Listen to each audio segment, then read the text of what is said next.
We live in a world where monsters walk among us. These monsters look and sound just like us, but when they carry out whatever horrors they have planned, it allows us a short and terrible look into the darkest places of which the human creature is able, ready and willing to descend to. We have so many categorisations for murders, but in recent history we have had to make distinctions between mass murder, mass shootings, active shooter events, terrorist attacks, bombings and so on. It speaks volumes for the state of our civilization that we have to separate acts of mass murder into separate titles, and that when reported upon, the wrong title can lead someone to misunderstand the event that has actually occurred. In the 21st century, mass shootings have happened so often that we struggle to remember all but the absolute worst of them, usually prioritised in our heads by body count, sad to say.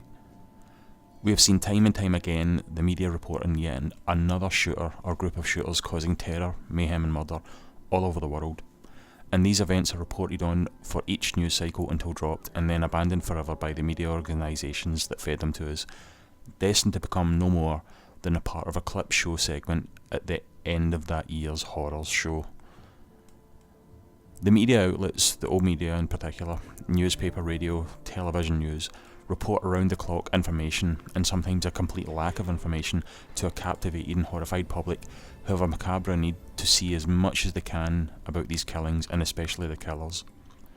There is a part of us that needs to know who did this and why they did something so unthinkable as to end the existence of complete strangers, to take everything they were, everything that they might be, and destroy it in an act of utter selfishness.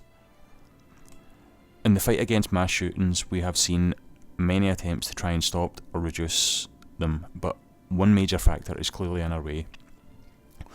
For years, criminal psychologists and the likes of FBI experts have been asking the mass media not to reveal the names of the shooters and not to focus their report on the killers. Instead, they request that the focus be on the place of the victims. This is not due to a sense of honouring the dead, but because the experts immersed in these affairs understand that in the making the killer the focus of the murders, they will give many of these individuals exactly what they need: a form of fame, be it infamy, validation and nationwide exposure for the horrible events that they have perpetuated. These people, who were in their own eyes nobodies, invisible to the world, then become the most talked about human in the country. Their face at the head of every news report and on the cover of every newspaper article and website, they become the sole image associated with the murders. And by perpetuating this unintentional glorification, they are sending a clear message to the next mass shooter that they themselves will gain the same level of attention, therefore continuing the cycle. And in truth, we, the media consumers, are also to blame, and mostly to blame. The news media feed us what we will watch. It's not the opposite way around. If one outlet decides to take a stand and refuses to show the face or name of the killer, our need to see the face of this monster will make us switch channel or go to another source that is willing to show that face. We have been told repeatedly not to indulge in the practice of focusing on killers, and we still do. Much of the blood spilled in these murders can be blamed unintentionally on us, all of us.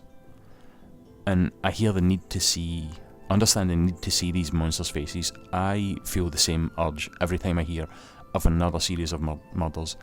It is natural to wonder who could take an entire life and throw it away by engaging in the most horrible and unthinkable of acts, mass killing of strangers. And yet, I think that the removal of this unintentional celebration of these killers is the correct thing. I genuinely think that we would see a dramatic reduction in these events within a short space of time, meaning years, maybe within a decade, if the media outlets took a stand and made it clear that no matter what other organisations were doing, that they had decided to no longer participate in showing the faces of those who had taken the lives of people who were simply going about their daily lives, who were making plans for a tomorrow that would never be for them. And with this, I realised that while I set my foot firmly in this camp, I had very different ideas when it came to the mass murders caused by religious fanatics, most numerously those who murder in the name of Islam. Sad to say, the most popular group who are murdering globally as we speak. I toyed with this idea for a while and wondered whether or not I was engaging in unforgivable hypocrisy by supporting the curtailing of reporting on mass shooters whose motives were not religious, and mass murders whose motivations were clearly and only carried out in the name of Islam.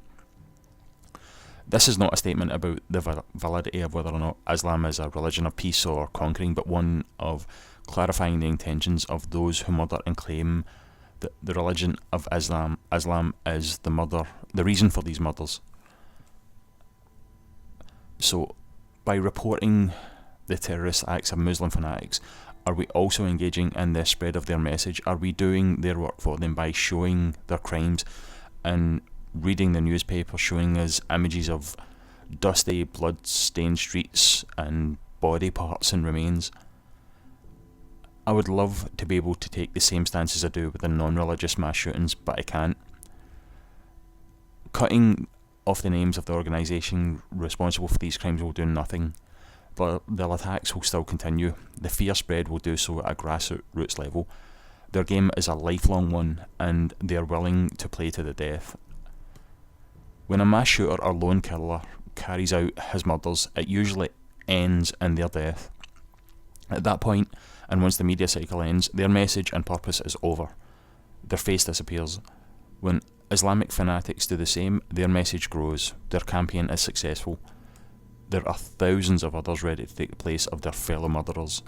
A media blackout of names and faces would serve next to no purpose. They do not kill for personal infamy, but for their God, their holy book, their religion, and their jihadi cause.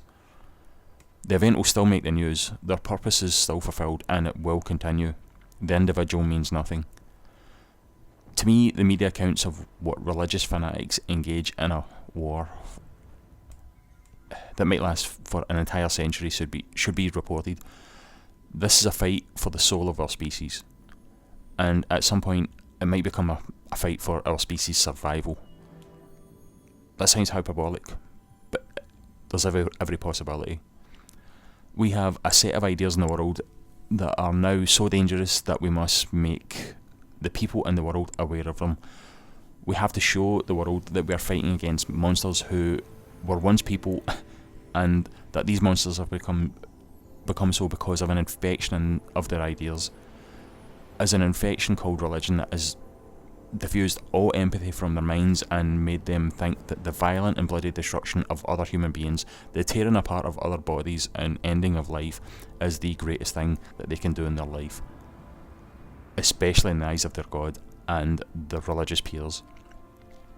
We need to make sure that we never become unaware of the actions of people who gleefully destroy the innocent and murder in the name of a backward and dangerous ideology. We have to make sure that we are never complacent, and we have to start to fight against those people who are willing to murder for whatever reason, but especially those whose ideas are so infectious that they alter the very core idea of humanity and compassion.